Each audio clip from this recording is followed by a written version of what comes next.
할렐루야. 2층에서 예배 드리시는 분들, 또 3층에서 예배 드리시는 분들, 또 영상으로 예배 드리시는 분들, 또 한 주간 잘 지내셨지요? 늘 주의 은혜와 평강이 함께 하시기를 축원합니다. 이번 설 명절에 하나님이 여러분 모두에게 깊은 위로를 주시기를 축원합니다. 인생을 어떻게 살아야 잘 사는 걸까? 잘 살려면 어떻게 해야 되나?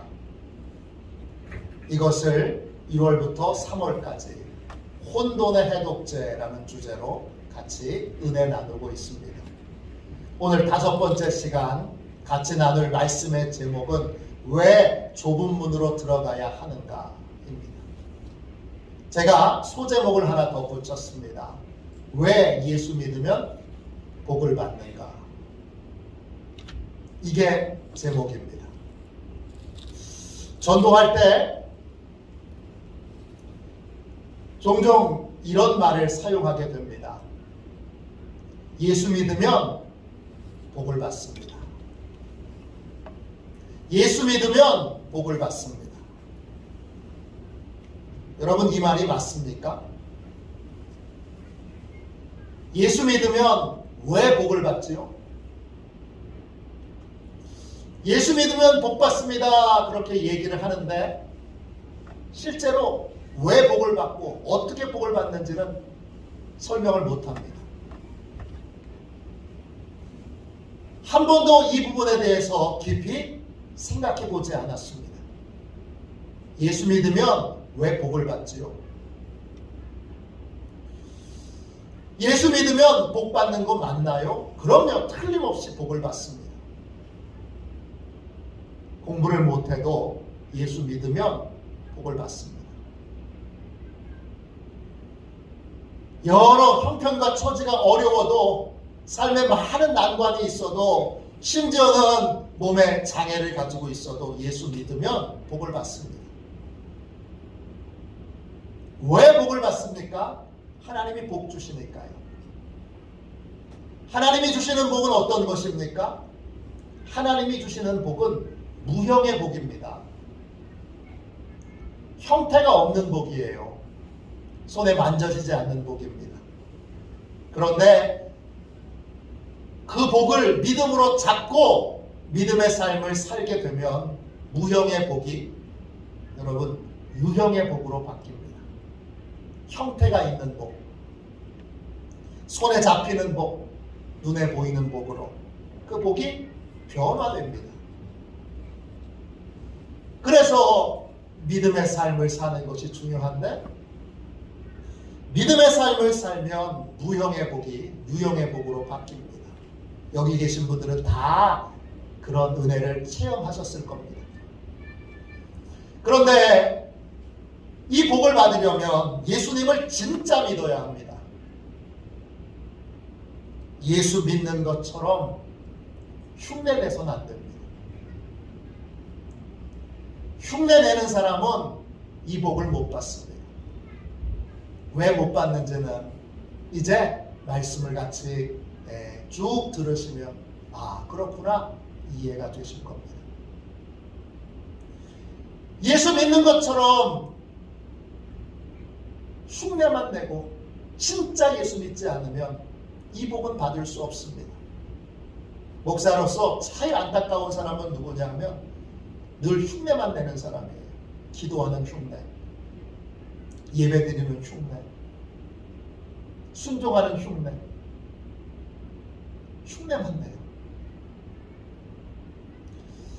어떻게 하면 좋을까요? 좀 가르쳐 줘 보세요. 그런 분들 한번 야단을 심하게 칠까요? 혼을 낼까요? 얼릴까요? 달랠까요? 대체 어떻게 해야 흉내 좀 그만 내고 진짜 복 받도록 예수 믿을까요? 좀 가르쳐 줘 보세요. 다른 이유와 목적으로 예수 믿는 흉내만 내는 사람들이 꼭 있습니다. 사람들한테 잘 보이려고, 사람들에게 인정받으려고, 사람들에게 칭찬받으려고. 그래서 예수 믿는 것처럼 흉내만 내는 사람들이 있습니다. 이런 분들은 진짜 안타깝게도 복을 받을 수가 없습니다. 진짜 예수를 믿어야 합니다. 예수를 믿는다는 건 뭡니까? 예수님이 나의 주인, 나의 하나님이 되시는 겁니다. 예수님을 나의 주인, 나의 하나님으로 모시고 사는 것입니다. 그러면 내 뜻이 아니라 주님 뜻대로 살게 되고, 내가 원하는 삶이 아니라 주님이 원하시는 삶을 살아가게 됩니다. 예수 믿으면 복을 받습니다. 예수 믿지 않으면 어떻게 되죠? 복을 못 받습니다. 왜? 예수 믿으면 복을 받고 왜 예수 믿지 않으면 복을 받지 못할까요? 이 두 가지의 질문. 예수 믿으면 왜 복을 받을까요? 예수 믿지 않으면 왜 복을 못 받을까요? 이 두 가지의 질문에 대하여 함께 오늘 하나님의 말씀을 나눌 텐데, 두 개를 다 나누려고 보니까 시간이 많이 걸려서 오늘은 먼저 예수 믿지 않으면 왜 복을 못 받는지, 왜 예수 믿지 않으면 복이 내 인생에 임하지 않는지, 왜 열심히 공부 잘하는 것보다, 좋은 대학 가는 것보다 왜 예수님 잘 믿는 게 중요한지, 똑똑한 것보다, 능력 많은 것보다 왜 예수 믿는 게 중요한지 함께 나눌 수 있도록 하겠습니다. 왜 예수 믿지 않으면 복을 못 받지요? 한번 생각해 보셨어요? 예수 믿지 않으면 삶의 주인은 납니다. 내가 주인 된 사람은 어떤 삶을 삽니까? 자기 유익과 자기 만족을 위해서 삽니다. 그러면 어떻게 될까요? 자기 유익과 만족까지는 다 생각하는데 그 다음은 생각하지 못해요. 자기 유익과 자기 만족을 위해서 살면 어려운 길은 피합니다. 그리고 쉽고 편안한 길만 찾아가게 됩니다. 오늘 읽은 말씀에 보면 두 가지 길이 있습니다. 마태복음 7장 13절 14절입니다. 좁은 문으로 들어가라.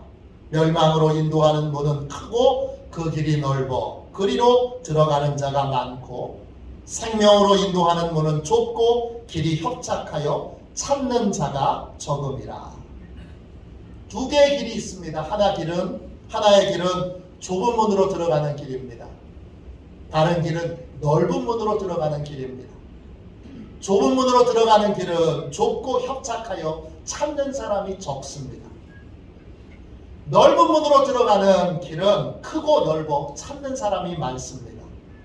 예수 믿지 않는 사람은 어떤 문으로 들어갈까요?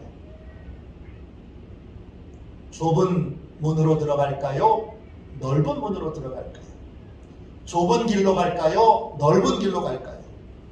예수 믿지 않는 사람은 내가 주인이니까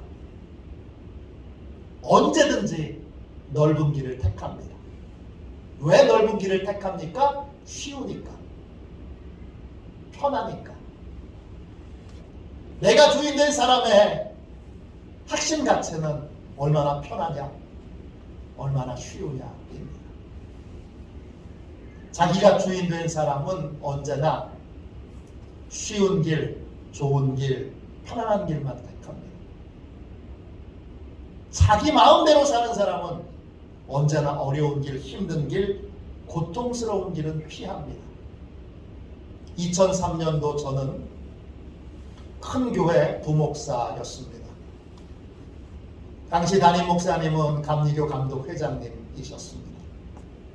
감리교 전체 행정 책임자였습니다. 교회도 컸고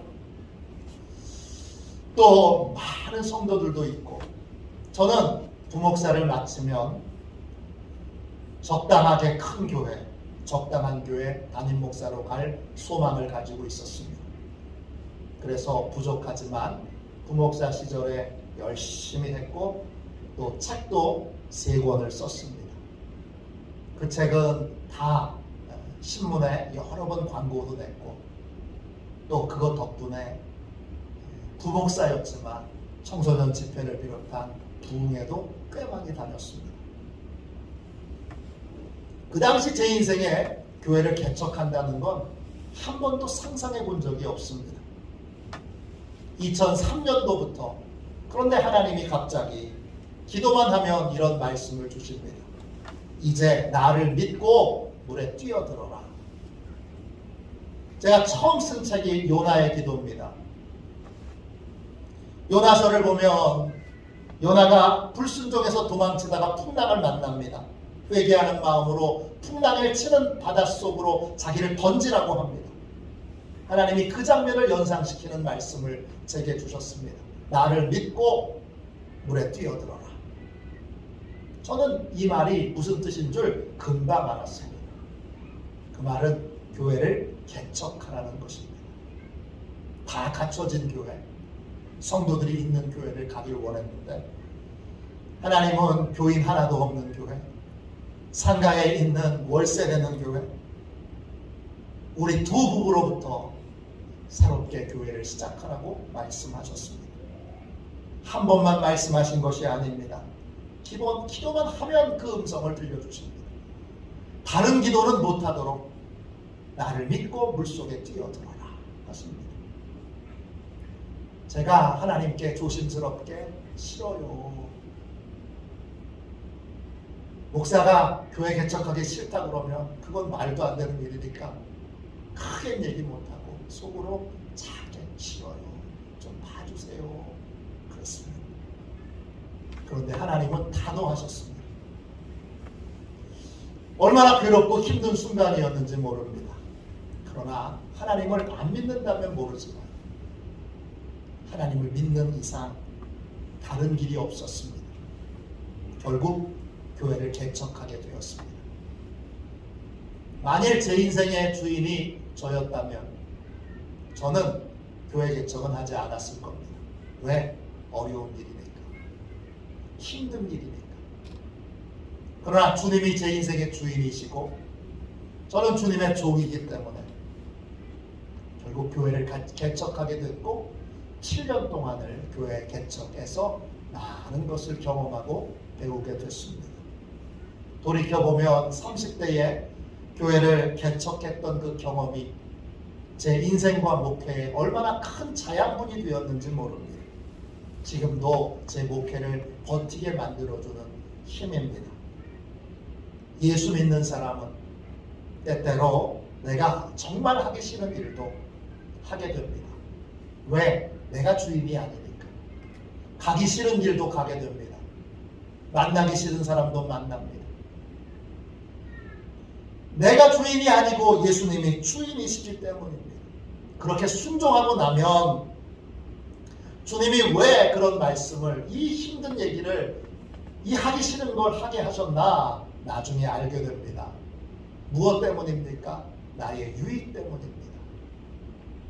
억지로든 적극적으로든 하기 싫은 걸 순종하고 나면 예수님이 주님이시니까, 주인이시니까 나를 꺾고 내가 하기 싫은 일, 힘든 일, 곤란한 일, 괴로운 일들을 나를 꺾고 순종하게 되면 큰 유익을 누리게 되는데, 그 순종의 유익은 온전히 오롯이 다 내가 누리게 됩니다. 내가 만일 예수님을 믿지 않았다면 저는 어떤 길을 택했을까요? 저는 당장 쉬운 길, 지금 편한 길, 현재 좋은 길을 택했을 겁니다. 반대로 어렵지만 제가 성장할 수 있는 길, 발전할 수 있는 길, 저한테 정말 유익된 길, 이건 택하지 않았을 것입니다. 예수 믿지 않고 자기가 주인 되어 자기 마음대로 살아가는 사람은 주님이 주신 길을 걸어가기보다 더 쉬운 길, 더 편한 길을 가려고 합니다. 그래서 주님이 주신 길을 어떻게 하든지 회피하려고 하고 주님이 주신 삶의 책임을 어떻게 하든지 회피하고 거기서 도망치려고 합니다. 자기가 주인 된 사람의 특징은 회피하는 겁니다. 도망치는 겁니다.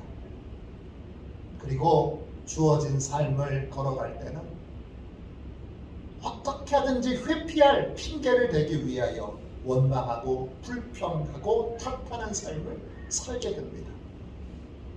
제 어머니는 어렸을 때 일찍 돌아가셨습니다. 청소년 시절에 저는 하나님께 자주 어머니를 왜 일찍 데려가셨냐고 따지듯이 물었습니다. 그런데 하나님은 한 번도 제게 왜 어머니를 일찍 데려가셨는지 대답을 해주신 적이 없습니다. 그때는 왜 하나님이 대답을 안 해주셨는지 몰랐습니다. 그러나 이제는 하나님이 왜 대답을 안 해주셨는지 명확하게 압니다. 그때 저는 어머니가 일찍 돌아가셨다는 것을 핑계 삼아서 제게 주어져 있는 제 삶의 책임을 회피할 핑계를 대고 있었습니다. 어머니가 일찍 돌아가셨다는 그 핑계로 더 성실하고 더 진실하고 더 열심히 살 수 있는데, 그렇게 살아야 하는데 그 책임을 회피하고 싶었던 것입니다. 그 성경을 통해 하나님의 자녀들의 모든 삶은 다 특별하다는 걸 알게 됐습니다. 어떤 삶도 비슷하거나 똑같은 삶이 없다는 걸 알게 됐습니다. 하나님이 그렇게 우리를 삶을 각각 특별하게 인도하고 계시기 때문입니다. 요한복음 10장 3절입니다. 그가 자기 양의 이름을 각각 불러 인도하여 내느니라. 하나님의 자녀의 삶은 특별합니다. 주님이 인도하시는 삶에는 평범한 삶이 없습니다. 다 특별하기에 우리는 다른 사람의 인생을 부러워하고 내 인생만 이상하다고 그렇게 한탄하거나 원망하지 말아야 합니다. 그렇게 다른 사람은 다 멋있는 삶을 사는데 왜 나는 이 모양 이 꼴이냐고 그렇게 한탄하고 원망하고 불평하는 것, 하나님이 나한테 주신 삶을 회피하려는 수작에 불과합니다. 우리는 저마다 다 다른 인생을 살게 됩니다. 하나님이 주신 모든 인생은 다 특별합니다. 그러므로 우리는 윤동주의 서시에 나오는 고백처럼 하나님이 내게 주신 인생길을 피하지 말고 감사함으로 받아들이며 그 길을 걸어가야 합니다. 별을 노래하는 마음으로 모든 죽어가는 것을 사랑해야지. 그리고 나에게 주어진 길을 걸어가야 된다. 나한테 주어진 길을 걸어가야겠다. 하나님이 나한테 주시지 않는 다른 인생을 부러워하고 내 인생의 모든 것에 대하여 원망하고 불평하면서 그렇게 그 인생에 짜증을 부리는 것, 내 인생에 주어진 책임을 회피하려고 하는 수작입니다. 우리는 하나님이 내게 주신 길을 감사함으로 받아들이며 하루하루를 살아가야 합니다. 내게 주어진 길을 피하지 말아야 합니다. 도망치지 말고 견뎌야 할 때는 견디고 이겨야 할 때는 이겨야 합니다. 매일 이렇게 기도하며 하루를 살아야 합니다. 주님, 오늘 내 앞에 주어진 삶을 겁내지 말고 피하거나 도망치지 말고 감사함으로 받아들이며 견뎌내고 이겨내게 하소서. 매일의 삶을 견디고 이겨내어 주님께서 원하시는 모습으로 잘 빚어지게 하소서.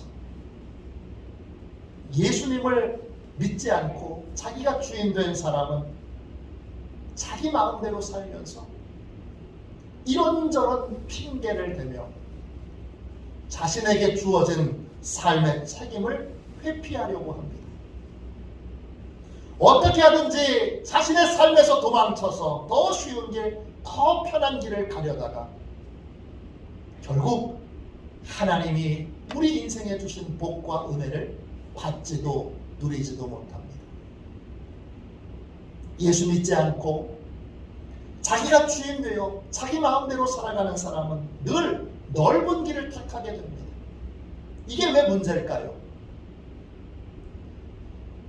크고 쉬운 길을 택했는데 이게 왜 문제인가요? 넓은 길을 택하는 사람의 삶은 어떤데요?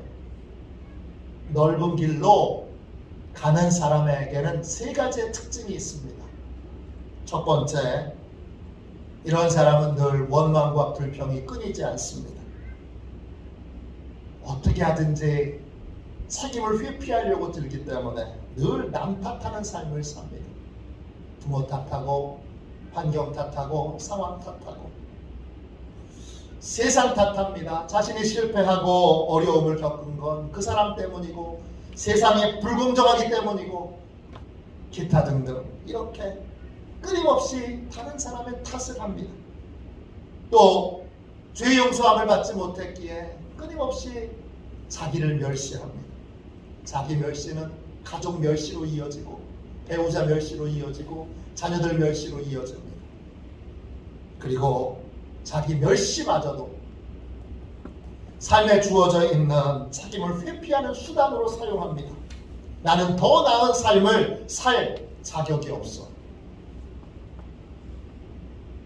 스스로 그렇게 생각하고 충분한 재능과 능력을 갖추고 있음에도 더 나은 삶을 살기 위해 노력하고 애쓰는 것을 포기해버립니다. 이게 넓은 길로 걸어가는 사람의 첫 번째 특징입니다. 두 번째 특징은 어떤 특징이냐? 넓은 길로 가는 사람들은 늘 나쁜 친구들과 사귑니다. 늘 나쁜 친구들하고 어울립니다.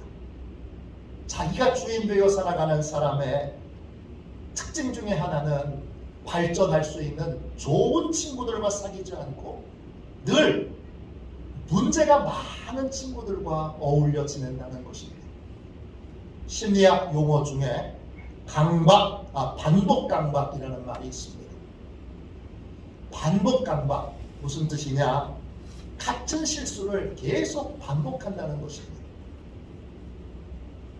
인생에 상처와 고통을 겪었으면 그걸로 좀 배워야 되는데 그런 일이 또 일어날 걸 알면서도 똑같은 실수를, 똑같은 잘못을 반복하는 것이 바로 반복 강박입니다. 예를 들어서 술 먹고 행패 부리는 아버지 밑에서 많은 괴롭힘을 받고 학대를 받으며 자란 딸이 신랑감을 고르는데 자기 아버지하고 똑같이 술에 취해서 행패 부리는 남자를 결국은 남편으로 택합니다. 아니, 그게 말이 돼요? 그렇게 생각하기 쉽지만 왜 이런 어리석은 선택을 할까?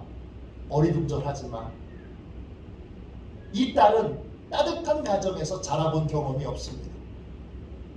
그래서 따뜻하고 배려심 많은 남자를 만나면 어색합니다. 불편합니다. 불안하고 폭력으로 가득한 가정에 익숙해 있기 때문에 그 불안하고 폭력적인 가정을 안전지대로 컴포트 존으로 삼았기 때문에 결국 남자는 술도 좀 먹을 줄 알아야 돼. 그런 말로 아버지처럼 술 먹고 행패 부리는 남자를 그 아버지에게 그렇게 많은 상처를 받았음에도 거기에 익숙하다는 이유로 거기에 편하다는 이유로 똑같은 남편을 아버지하고 똑같은 남자를 배우자로 택하게 됩니다. 친구들도 마찬가지입니다. 좋은 친구들과 사귀는 것이 어려울까요? 아니면 나쁜 친구들과 사귀는 것이 어려울까요? 잘 생각해 보십시오. 좋은 친구들과 사귀는 것이 훨씬 더 어렵습니다. 좋은 친구란 똑똑한 친구, 잘난 친구가 아닙니다. 좋은 친구는 누구냐? 좋은 친구는 세상을 더 좋은 세상으로 만들기 위해 노력하는 사람들입니다. 대표적인 사람들이 성도들이고 교인들이죠. 이런 사람들과 사귀려면 강인한 의지와 꾸준한 노력이 필요합니다. 함부로 말을 해서도 안 되고 함부로 행동해서도 안 됩니다. 그러면 금방 이 관계가 어그러집니다. 이런 사람들과 계속 친구가 되려면 계속 좋은 사람이 되도록 내가 노력해야 합니다. 사소한 작은 선택과 결정을 내리더라도 신중해야 하고 맡은 소임과 책임을 잘 감당해야 합니다. 반면 나쁜 친구들과 사귀면 어떻게 됩니까? 나쁜 친구들은 나한테 아무것도 요구하지 않습니다. 나한테 아무것도 요구하지 않기 때문에 거기를 컴포터존, 가장 편안한 곳으로 그렇게 두면, 마음으로 두면 나는 나쁜 친구들에게 계속 여러 가지 손해를 보고 고통을 보고 실패를 겪거든. 거기가 안전지대니까 다시 글로 돌아가 나쁜 친구들과 어울리게 됩니다. 나쁜 친구들의 가장 큰 특징은 뭡니까? 내가 어떤 꿈이 있는지, 어떤 목표가 있는지, 어떤 소망이 있는지 관심이 없습니다. 그냥 현재 편한 거, 현재 좋은 거, 현재 재밌는 거, 현재 즐거운 거, 여기에만 관심이 있습니다. 담배를 겨우 끊었는데 다시 담배 피라고 권합니다. 한 대 펴. 술을 겨우 끊었는데 다시 술을 따라주며 말합니다. 한 잔 마셔. 어떤 목표와 꿈을 이루기 위해 노력하다가 그 꿈을 이루면 나쁜 친구들은 그때야말로 본성을 드러냅니다. 자기들처럼 밑바닥에 계속 있도록 도전하고 목표를 위해서 노력하는 사람을 어떻게든지 깎아내리려고 애를 씁니다. 더 높은 곳으로 올라가도록, 더 나은 삶을 살도록 돕는 것이 아니라 어떻게든지 노력과 성과를 깎아내리고 험담하고 그리고 심한 질투로 괴롭힙니다. 다윗이 골리앗과 싸우러 나갈 때 큰형 엘리압은 막내 동생인데, 예쁜 막내 동생인데 막내 동생을 응원하지 않습니다. 다윗을 깎아내리고 험담하고 양이나 치러 가라고 말합니다. 사무엘상 17장 28절입니다. 큰형 엘리압이 다윗이 사람들에게 하는 말을 들은지라 그가 다윗에게 노를 바라여 이르되 내가 어찌하여 이리로 내려왔느냐? 들에 있는 양들을 누구에게 맡겼느냐? 나는 내 교만과 내 마음의 완악함을 아노니 내가 전쟁을 구경하러 왔도다. 큰형 엘리압은 믿음으로 새로운 도전을 하려고 하는 다윗을 걱정하는 것도 아니고, 그렇다고 다윗을 격려하는 것도 아니고, 새로운 도전하려는 이 다윗을 비웃고 깎아내리고 깔보고 무시하고 업신여깁니다. 이런 부류의 사람들이 나쁜 친구들입니다. 그런데 자기가 주인 되어 자기 마음대로 살아가는 사람들은 이런 부류의 사람들을 안전지대, 좋은 친구로 생각합니다. 왜요? 아무것도 요구하지 않기 때문입니다. 나쁜 친구를 안전지대로 둔 사람은 나쁜 친구들 때문에 많은 손해를 입고 고통을 당해도 다시 나쁜 친구들하고 어울립니다. 왜? 편하기 때문에. 자기가 주인된 사람은 나를 얼마나 성장시킬 수 있는가, 여기에 관심을 갖지 않고 내가 얼마나 편한가, 나를 얼마나 편안하게 해주는가, 이것이 선택의 기준입니다. 그래서 늘 여러분, 넓은 길을 가는 사람들은 나쁜 친구들의 영향에서 벗어나지 못합니다. 세 번째, 넓은 길로 가는 사람에게는 어떤 특징이 있습니까? 누구의 도움도 받으려고 하지 않습니다.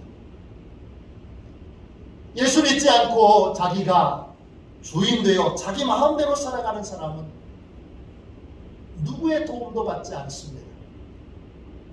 반대로 예수님이 주인 된 사람은 예수님을 비롯하여 예수님이 보내주신 모든 사람들에게 도움을 받습니다. 이 차이가 큽니다. 어느 정신과 의사가 이제 재소자들, 교도소에서 있는 재소자들 가운데 정신질환에 걸려있는 사람들 정부에서 보조금을 받고 상담해 주러 갔습니다. 정신과 1시간 상담 받는데 상담 비용이 굉장히 비쌉니다.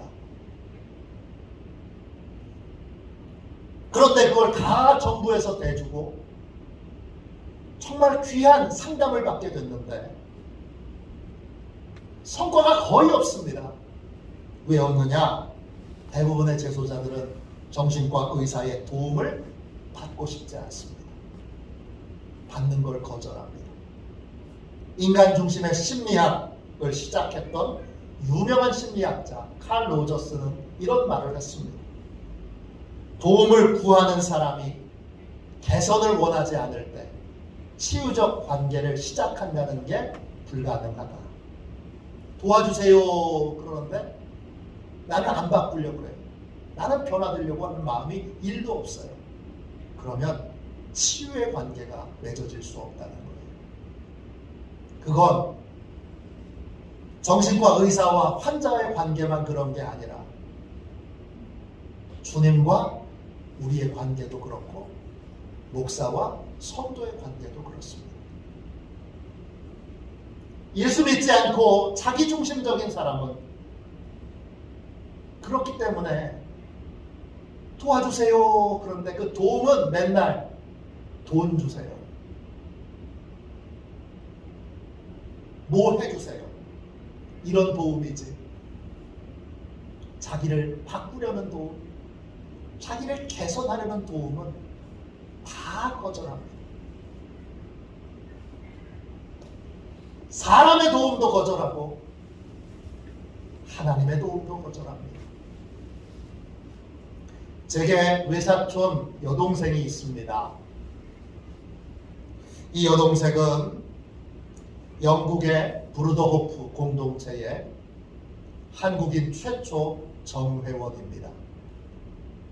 참 예쁘고 똑똑한 동생인데 결혼하고 남편과 함께 브루더호프로 들어가서 공동체 생활을 하고 있습니다. 동생 부부에게 4명의 자녀가 있습니다. 딸 2, 아들 2입니다. 큰 딸은 사진에서 보시다시피 발달장애아입니다.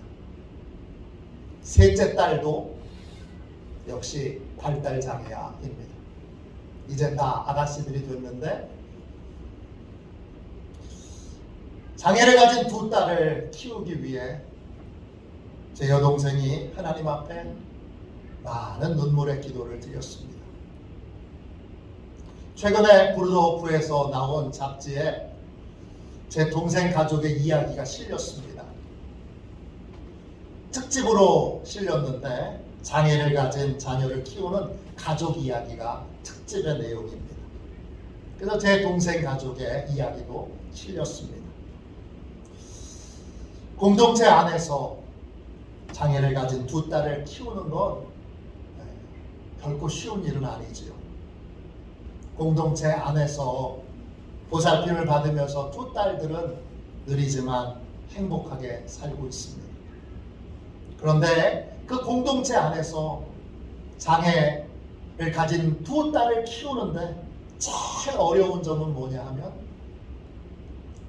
제 여동생이 가지고 있는 체면과 자존심을 내려놓는 것입니다. 2 딸을 돌봐주기 위해서 또 도와주기 위해서 사람들이 방문할 때 제 여동생이 문을 활짝 열고 어서 오세요. 도와주셔서 감사해요. 그렇게 환영할 때까지 시간이 많이 걸렸습니다.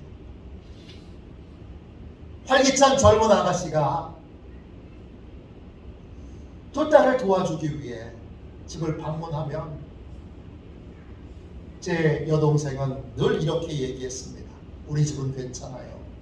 그냥 커피나 한잔하고 가세요. 죽을 것 같이 힘든데, 너무너무 힘든데, 누군가의 도움을 받는 것이 너무 자존심이 상하고, 그리고 수치스럽게 느껴졌어요. 도움을 받지 못하는 것입니다. 신앙은 도움을 받는 것입니다. 하나님의 도움을 받고 하나님이 보내주신 사람들의 도움을 받는 것입니다. 그런데 우리도 도움을 주는 것도 힘들지만 도움을 받는 건 훨씬 더 힘듭니다. 장애를 가진 두 딸을 공동체 안에서 키우면서 제 동생이 열심히 훈련한 건 도움을 받는 것입니다. 이제는 도와주려고 찾아온 사람이 있으면 대문을 활짝 열고, 아가씨였을 때보다 목소리가 많이 커졌어요. 얼마 전에 어제 통화를 했는데 한 20년 만에 통화한 것 같아요. 이렇게 말합니다. 도와주려고 오는 사람이 오면 어서 오세요. 이렇게 도와줘서 정말 고맙습니다.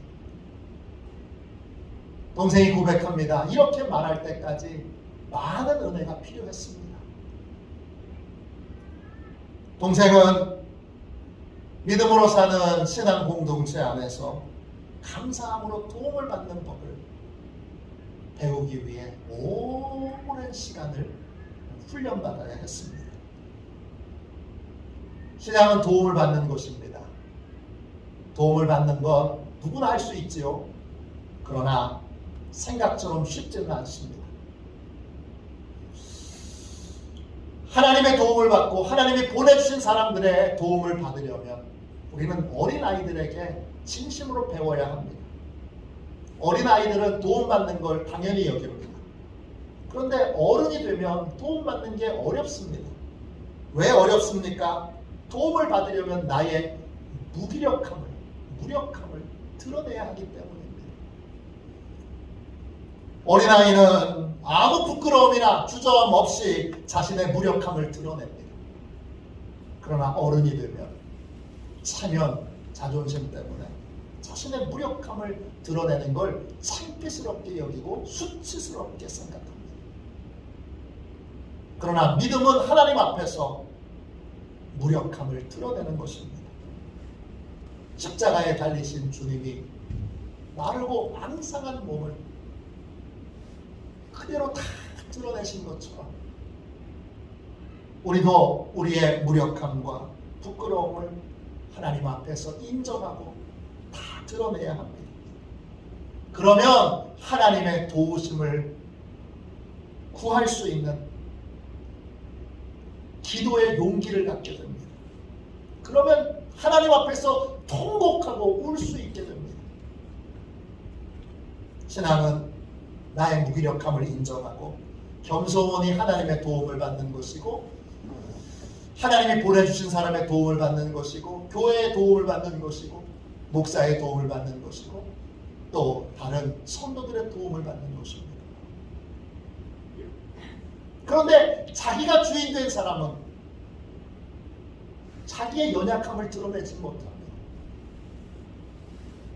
그러니까 자연히 주님의 도움도 받지 못하고 주님이 보내준 사람의 도움은 멸시하고 무시하고 깔보고 내던져버립니다.